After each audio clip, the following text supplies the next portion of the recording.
Hello दोस्तों, आपका स्वागत है हैशटैग सक्सेस विद दीपक में। आज जो हम टॉपिक लेके आ रहे हैं उस टॉपिक का नाम है डेसिडुअलाइजेशन। ये क्या है? ये एक प्रोसेस है जिसके कारण इंडोमेट्रियम में चेंजेज होते हैं। किसका इंडोमेट्रियम? जैसा कि आपको पता है, जब इम्प्लांटेशन होता कहाँ है? तो यूट्रस के 3 लेयर होते हैं। कौन कौन सा? Endometrium, myometrium, perimetrium.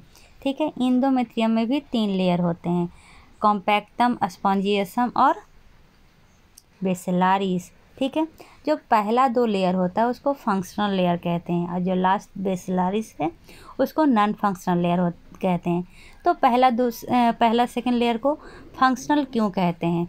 जो भी इंडोमेट्रियम में चेंजेज होता है वो इसी 2 लेयर में होता है। कौन सा? तो कॉम्पैक्टम और स्पॉन्जियोसम में। और जब अगर मान लीजिए फर्टिलाइजेशन हुआ तो यही प्रिपेयर करता है अपने आप को, और अगर फर्टिलाइजेशन नहीं हुआ तो यही दोनों लेयर क्या होता है, बाहर निकल जाता है मेन्स्ट्रुअल साइकिल के थ्रू। ठीक है, फिर से ये दोबारा बनता है, तो इसलिए इसको क्या कहते हैं? फंक्शनल कहते हैं। और जो लास्ट लेयर है बेसिलारिस, इसको नॉन फंक्शनल कहते हैं क्योंकि इसमें कोई भी चेंजेज नहीं होता है। ठीक है, यहाँ तक समझ में आ गया? तो जो जैसे कि हमारा एम्ब्रायो है, इम्प्लांटेशन से चला गया कहाँ पर? स्पॉन्जियोसम में। ठीक है, और जाकर अटैच हो गया। जो पाथ अटैच होता है उसको पोलर पाथ कहते हैं, जो अटैच नहीं होता है उसके अपोजिट वाला को नॉन पोलर पाथ कहते हैं। जहाँ पे पोलर पाथ है, जहाँ पर मेनली अटैचमेंट होता है, उसको कहते हैं डेसिडुआ बेसिलारिस। ठीक है, तो डेसिडुआ बेसिलारिस है क्या?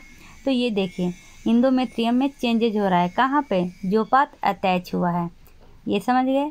अब जो पाथ अटैच नहीं हुआ वहाँ पर जो इंडोमेट्रियम में चेंजेज होता है उसको कहते हैं डेसिडुआ कैप्सुलारिस। और यहाँ पर क्या है? हमारा यूट्रस का वॉल है, इसमें जो चेंजेज होता है उसको कहते हैं डेसिडुआ ये पेरिटारिस। ठीक है, तो आपको ये तीनों समझ में आ गया कि क्या है डेसिडुआ। डेसिडुआ के 3 पाथ होते हैं, डेसिडुआ कैप्सुलारिस, डेसिडुआ पेरिटरालिस और डेसिडुआ बेसिलारिस। ठीक है, तो ये मेनली किसके इन्फ्लुएंस में काम करता है? कौन सा हार्मोन इसमें रिस्पॉन्सिबल होता है? वो होता है प्रोजेस्टेरॉन। ठीक है, याद रखिएगा, ये जो डेसिडुआ में चेंजेस होता है वो प्रोजेस्टेरॉन के कारण होता है, और इसी के कारण क्या होता है? एचसीजी का प्रोडक्शन होता है। अगर ये डेसिडुअलाइजेशन प्रोसेस है, अगर ये नहीं हो तो क्या होगा? एक्टोपिक प्रेगनेंसी होगा, क्योंकि जो हमारा एम्ब्रायो है वो अच्छी तरह से अटैच नहीं हो पाएगा। ठीक है, यहाँ तक आप समझ गए। अब क्या कह रहा है? इसके 3 लेयर होते हैं। कौन कौन सा? जो डेसिडुआ बेसिलारिस है यही प्लासेंटा का फॉर्मेशन करता है। ठीक है, बाद में ये इंटरेक्ट करता है टी के साथ और वही क्या करता है? प्लासेंटा का फॉर्मेशन करता है। जो डेसिडुआ पेरिटरालिस है, इसका दूसरा नाम डेसिडुआ वीरा भी है। ये क्या होता है? जो पाथ अटैच नहीं होता है उसके चारों तरफ इंडोमेट्रियम में चेंजेज होते हैं, उसको कहते हैं।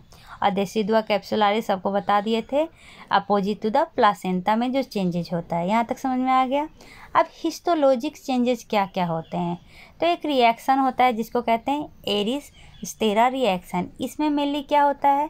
तो न्यूक्लियर इनलार्ज करता है। न्यूक्लियस में ही मेनली क्या होते हैं? डीएनए पाए जाते हैं। ठीक है, तो ये हॉलमार्क होता है न्यूक्लियर इनलार्जमेंट का।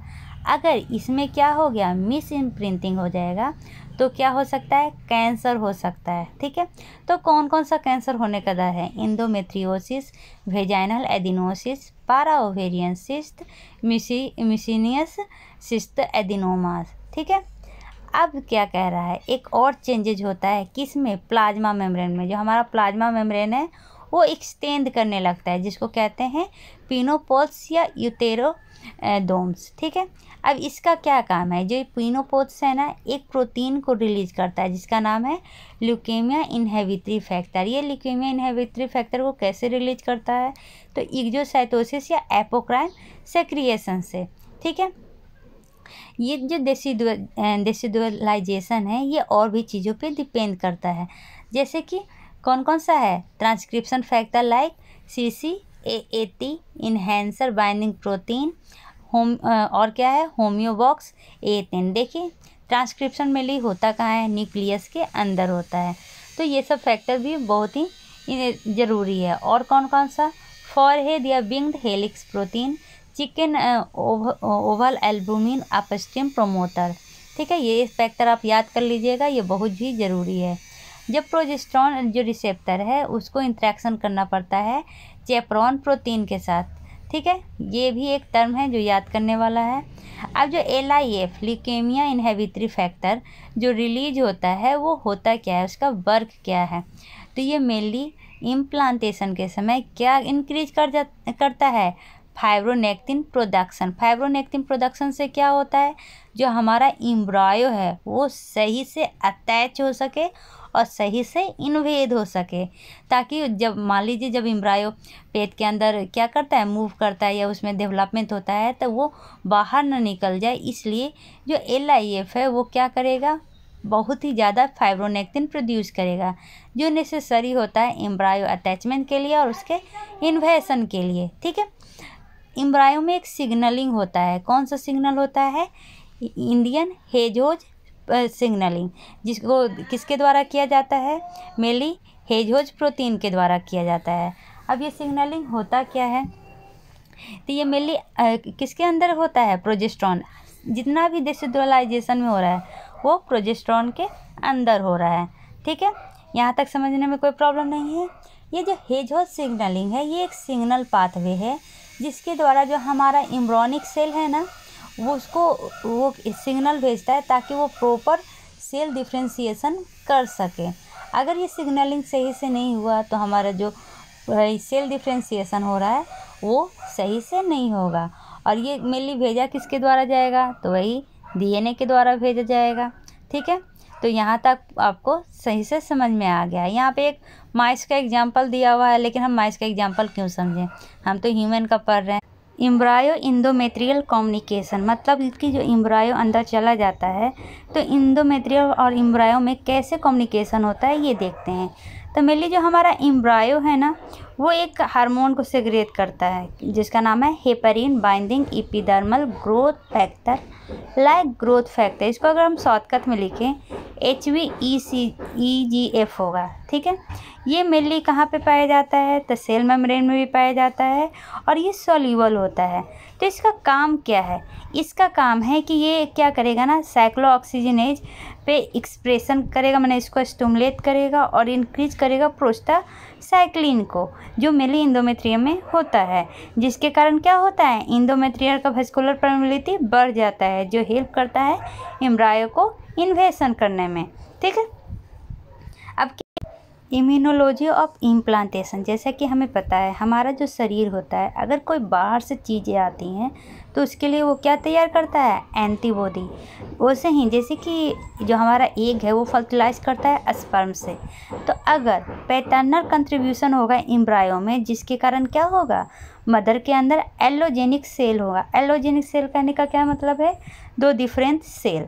ठीक है, तो जो हमारा विलस ट्रोपोब्लास्ट है वो एक्सप्रेस नहीं करेगा हल्ला को। हल्ला कहने का क्या मतलब है, ह्यूमन ल्यूकोसाइट एंटीजन, जो मेनली एक्सप्रेस किया जाता है एक्स्ट्रा विलस ट्रोपोब्लास्ट के द्वारा। ठीक है, कौन कौन सा, हल्ला CEG, जो रिकोगनाइज अगर मैटरनल इम्यून सिस्टम के द्वारा अगर रिकोगनाइज कर दिया गया तो वो उसको क्या कर देगा, सप्रेस कर देगा या रिजेक्ट कर देगा। इसलिए क्या होता है, मैटरनल इम्यून सिस्टम को सप्रेस कर दिया जाता है। ठीक है, तो जो मेजॉरिटी ऑफ इम्यून सिस्टम होता है वो डेसिडुआ में होता है, जैसे कि यूट्राइन नेचुरल किलर, जिसको क्या कहते हैं, UNKV सेल कहते हैं। ये सेल क्या करता है, ये cell mainly under the control of progesterone होता है। ठीक है, ये क्या करेगा, ये इन्वेशन को बढ़ाएगा। ठीक है, अगर ये मेनली कब होता है, सेकेंड ट्राइमेस्टर में होता है। अगर ये सेल ज़्यादा है इसका मतलब इन्वेशन सही से हो रहा है, और अगर ये सेल कम है तो इसका मतलब इन्वेशन सही से नहीं हो रहा है। ठीक है, तो जो UN के सेल होता है ना ये साइटोटॉक्सिक नहीं होता है, ये क्या होता है, ये सपोर्टिव होता है और हेल्प क्या में करता है, तो इन्वेशन में हेल्प करता है। ठीक है, ये समझ में आ गया। ये जो UN के सेल होता है उसका जो साइटोकाइनिन जैसे कि इंटरफेरॉन्स गामा और एंजियोजेनिक फैक्टर होता है ना वो मेनली हेल्प करता है EVT के डेवलपमेंट में और उसके फंक्शन में। EVT extra villous trophoblast. समझ में आ गया। चलिए अब आते हैं T helper cell. T helper cell mainly decidua में ही पाया जाता है। ये क्लासीफाई होता है 3 टाइप में, T helper cell 1, T helper cell 2, T helper cell 3, T helper cell RI। ठीक है। तो जो टी हेल्पर सेल 1 है वो सेल इम्यूनिटी कहलाता है। जो टी हेल्पर सेल 2 है वो ह्यूमोरल इम्यूनिटी कहलाता है। सेल इम्यूनिटी कहने का क्या मतलब है, ये टी इम्यूनिटी पे काम करता है और जो इम्यूरल है वो बी पे। ठीक है। TH3 इसको क्या कहते हैं, transforming growth factor beta for immunosuppression. TH3 क्या करता है, इम्यूनोसप्रेशन के लिए यूज होता है। और TR1 क्या होता है, इंटरल्यूकिन 10 जो मेनली क्या होता है, इम्यूनोसप्रेशन में हेल्प करता है। तो ये सब याद करना बहुत ज़रूरी है। अर्ली प्रेगनेंसी में जो TH2 और TH3 होता है वो क्या होता है, ज़्यादा हो जाता है। तो TH2 क्या था, ह्यूमोरल इम्यूनिटी। TH3 क्या था, ट्रांसफॉर्मिंग ग्रोथ फैक्टर बीटा जो मेनली यूज होता है इम्यूनोसप्रेशन में। तो स्टार्टिंग में जो एलोजेनिक सेल पाया जाता है तो उसको रिजेक्ट ना करे, इसके लिए TH2 और TH3 क्या हो जाता है, ज़्यादा हो जाता है। और ये मेनली पाया कहाँ जाता है, तो डेसिडुआ में पाया जाता है। ठीक है। अब जानते हैं ये टी रेगुलेटरी सेल के बारे में। ये जो टी रेगुलेटरी सेल है ना, ये मेनली सप्रेसर सेल भी कहलाता है। इसमें क्या होता है, जो हमारे शरीर का इम्यून सिस्टम है उसका टॉलरेंस बढ़ता है। इसका मतलब क्या है कि जो सेल्फ एंटीजन है, हमारा इम्यून सिस्टम कभी क्या करता है, अपने ही एंटीजन को मारने लगता है। तो यही इसको कम करता है। अगर टी सेल सही रहेगा तो जो ऑटो इम्यून डिजीज होता है वो नहीं होगा। मतलब जो हमारा सेल है खुद के एंटीजन को, सेल्फ एंटीजन को नहीं मारेगा। ठीक है। तो टी रेगुलेटरी सेल बहुत ही ज़रूरी है। अगर टी रेगुलेटरी सेल कम हो गया तो ऑटो इम्यून डिजीज होने का डर है। ठीक है। ये मेनली विटामिन ए, नियासिन ये सब के द्वारा इंक्रीज होता है। तो यहाँ तक समझ में आ गया। अगले वीडियो में हम early organogenesis in the embryonic period पढ़ेंगे। आशा है आपको वीडियो समझ में आ रहा है तो लाइक और सब्सक्राइब करना ना भूलें।